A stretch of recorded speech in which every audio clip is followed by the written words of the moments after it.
La Regione Friuli Venezia Giulia stanzierà 25.000 euro a favore dell'Ente Nazionale Sordi per sostenere le iniziative della Giornata Mondiale dei Sordi 2025, in programma dal 25 al 27 settembre nell'ambito della Settimana Internazionale delle Persone Sorde e della Giornata Internazionale delle Lingue dei Segni.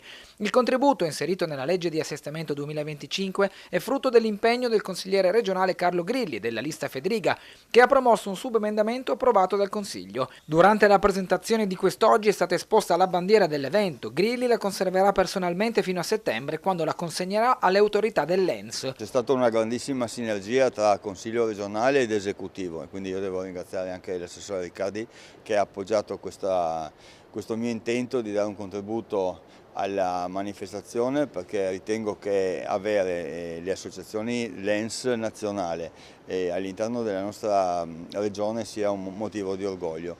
Il processo di inclusione è in continuo cammino e quindi noi siamo al fianco delle associazioni che tra l'altro a partire proprio da Trieste, dove Iralla ha in qualche maniera costituito la prima sede di ENS e quindi c'è un ritorno dopo tanti anni e io credo sia un motivo davvero di orgoglio di avere qua tutte le associazioni che si occupano di persone sorde all'interno della nostra regione. L'obiettivo delle celebrazioni è diffondere la conoscenza della lingua dei segni, valorizzare la cultura dei non udenti e favorire l'inclusione sociale, in linea con la legge regionale 16 del 2022 sugli interventi a favore delle persone con disabilità e il riordino dei servizi sociosanitari. La manifestazione è importante per questa giornata mondiale sordi nel 2025 per l'inclusione delle persone sorde.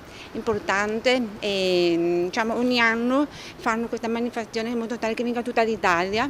È importante una figura. Siamo molto orgogliosi di questo evento. Ci sarà il giorno 27, tutti invitati a partecipare. Seguite il sito ent.it. Significa che tutti devono insieme per l'inclusione delle persone insieme.